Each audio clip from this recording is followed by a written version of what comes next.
Em nome do Pai, e do Filho, e do Espírito Santo. Amém. Inspirai, ó Deus, as nossas ações e ajudai-nos a realizá-las, para que em vós comece e para vós termine tudo aquilo que fizermos por Cristo Senhor nosso. Amém. O dogma do purgatório, ou a verdade do purgatório, porque dogma significa verdade, é uma doutrina católica, muito refutada pelos protestantes.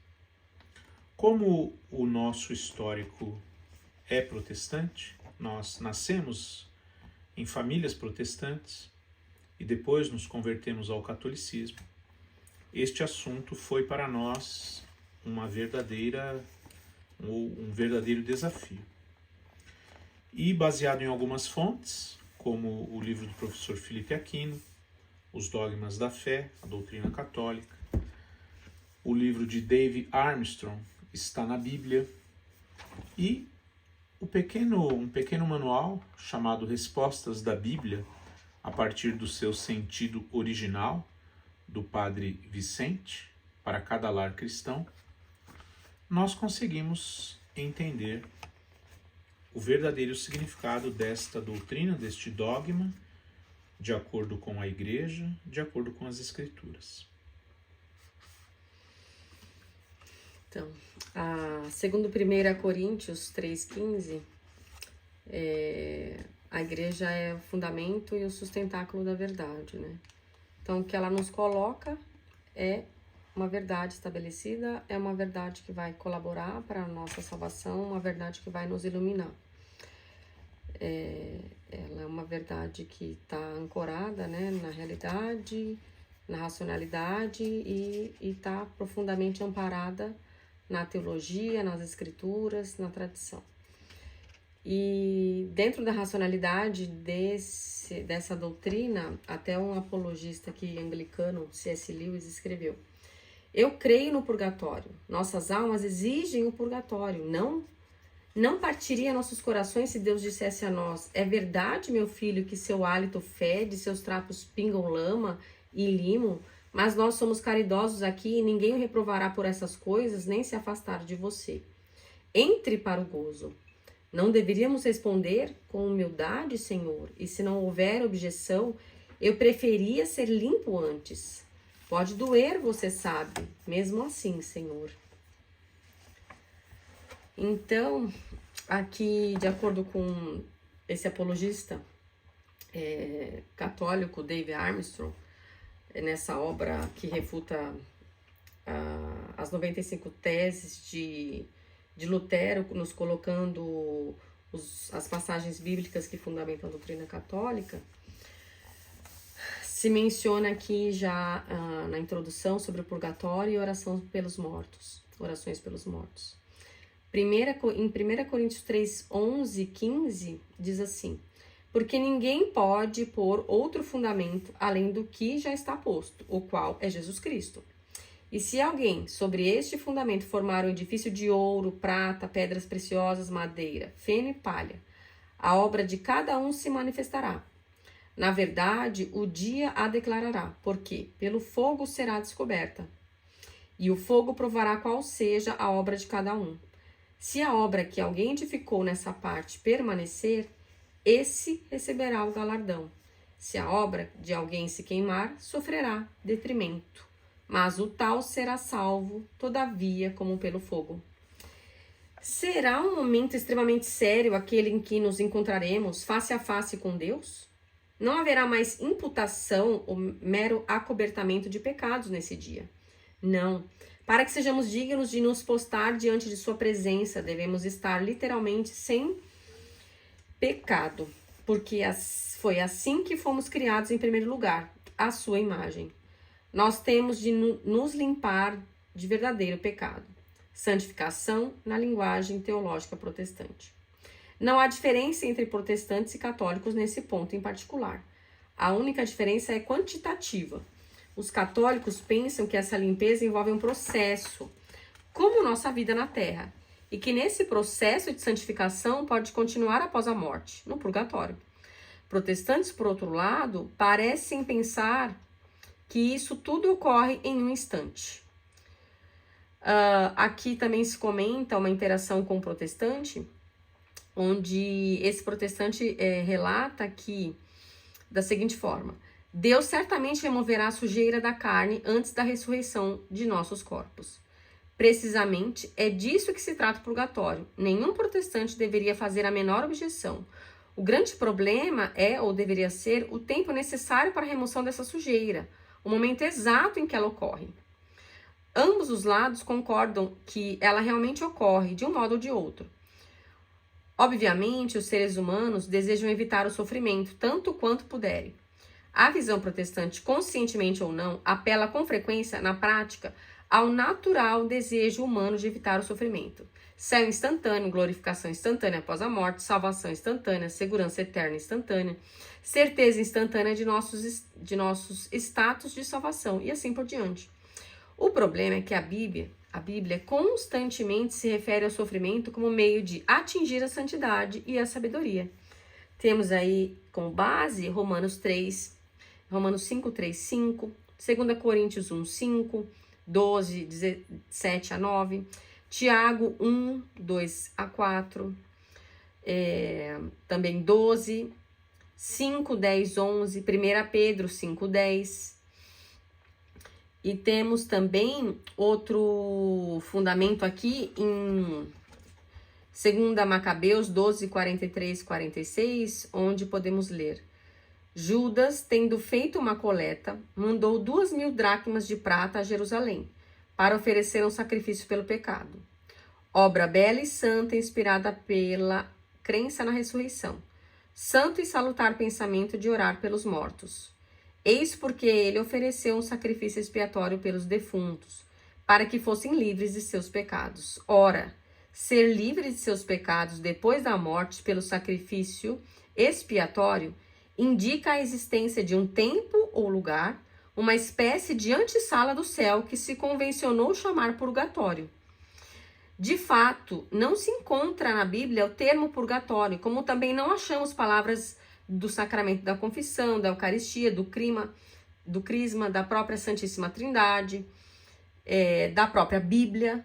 No entanto, a Bíblia descreve situações, estados ou lugares que se identificam com a ideia de purgatório. A Igreja ensina que só podemos entrar na comunhão com Deus no céu e participar de sua glória se estivermos perfeitamente santificados, sem resquício algum de pecado.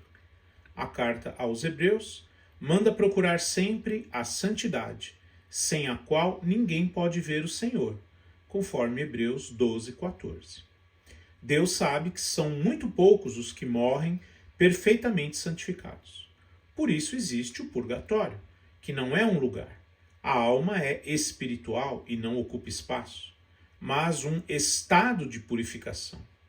O Catecismo da Igreja ensina a realidade do purgatório. Os que morrem na graça e na amizade de Deus, mas não estão completamente purificados, embora tenham garantida sua salvação eterna, passam, após sua morte, por uma purificação, a fim de obter a santidade necessária para entrar na alegria do céu. A Igreja denomina purgatório esta purificação final dos eleitos, que é completamente distinta do castigo dos condenados. A Igreja formulou a doutrina da fé relativa ao purgatório, sobretudo no Concílio de Florença, no ano 1304, e no de Trento, em 1820, fazendo referência a certos textos da Escritura, como 1 Coríntios 3,15 e 1 Pedro 1,7, a tradição da Igreja fala de um fogo purificador. O pecado é sempre uma desordem interior de impulsos desregrados.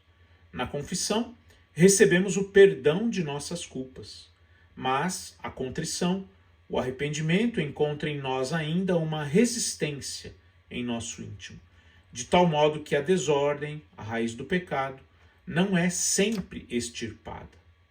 A batalha de cada um de nós deve ser a de lutar contra essa desordem e erradicá-la, a fim de que possamos chegar à santidade perfeita para poder entrar em comunhão com Deus e vê-lo face a face. Se o cristão não chegar a essa santidade na vida presente, precisará se libertar dos resquícios do pecado no além, ou seja, no estado que se chama purgatório. Há muitas passagens nas Escrituras que dão o embasamento bíblico do purgatório. Essa palavra não se encontra nas Escrituras. Foi cunhada pela Igreja para expressar a realidade da purificação no além. O grande santo e doutor da Igreja, São Gregório Magno, que faleceu no ano 604, assim justificava o purgatório.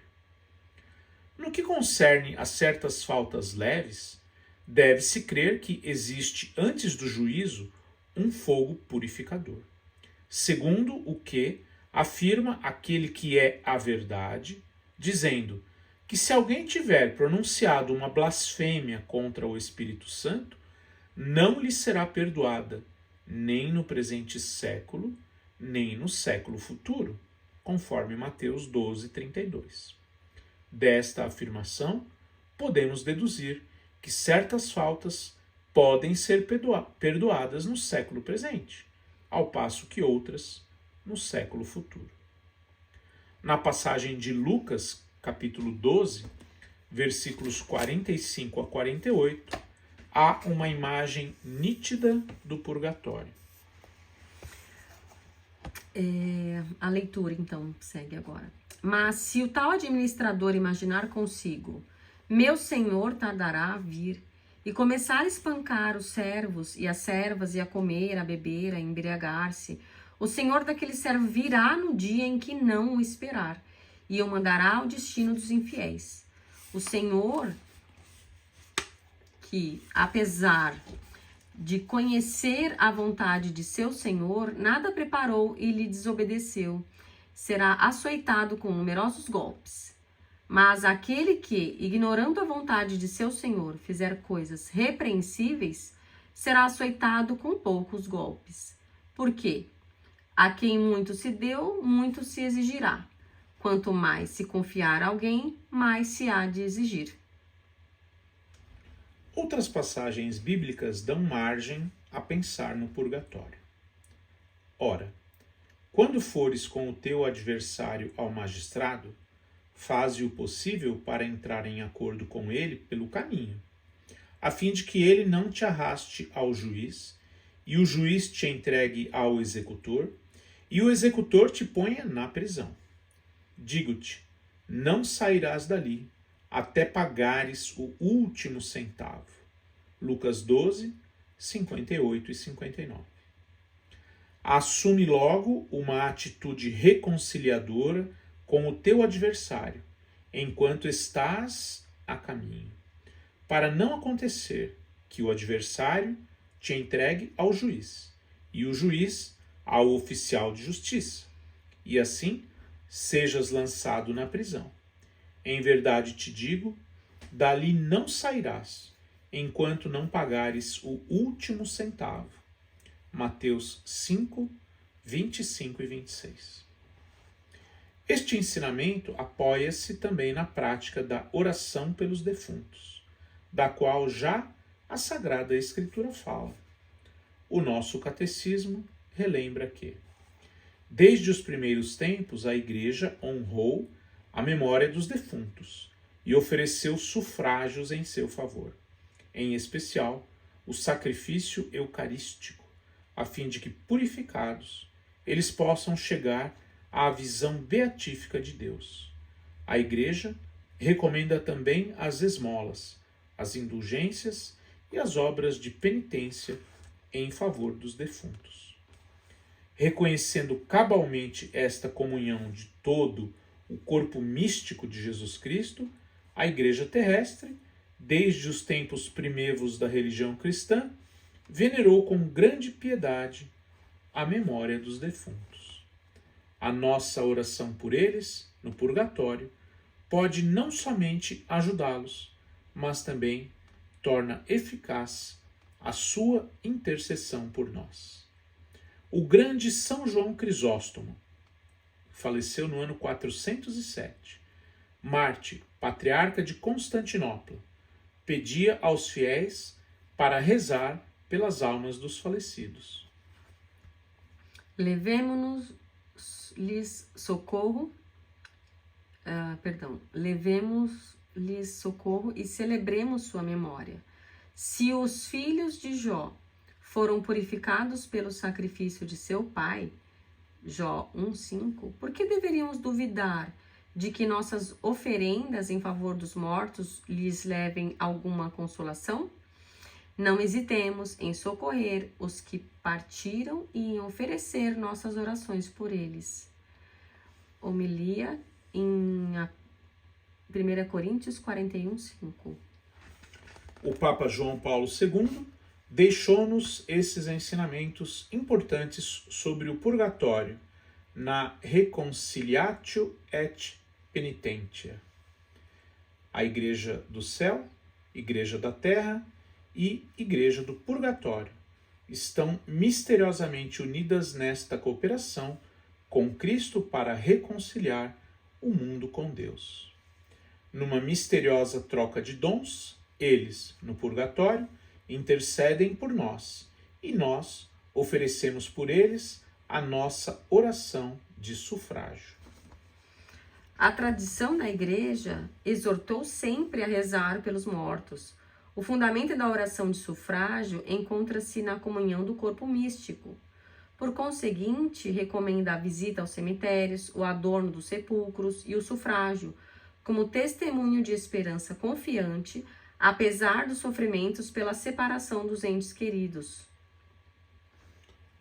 A tradição da Igreja confirma a importância da oração pelo sufrágio das almas do purgatório. Tertuliano, no ano 220, escritor romano, atesta o uso de sufrágios na liturgia oficial de Cartago. A esposa roga pela alma de seu esposo e pede para ele refrigério, e que volte a reunir-se com ele na ressurreição. Oferece sufrágio todos os dias aniversários de sua morte. Durante a morte e o sepultamento de um fiel, este fora beneficiado com a oração do sacerdote da Igreja. Conforme De Anima 51. São Cipriano, no ano 258, bispo de Cartago, refere-se à oferta do sacrifício eucarístico em sufrágio dos defuntos como costume recebido da herança dos bispos, seus antecessores. Nas suas epístolas, é comum encontrar a expressão oferecer o sacrifício por alguém ou por ocasião dos funerais de alguém, conforme a revista PR 264, 1982, páginas 50 e 51. Esta é a primeira parte dos argumentos bíblicos a favor do purgatório, conforme ensinados pela doutrina da Igreja Católica. Em nome do Pai, e do Filho, e do Espírito Santo. Amém.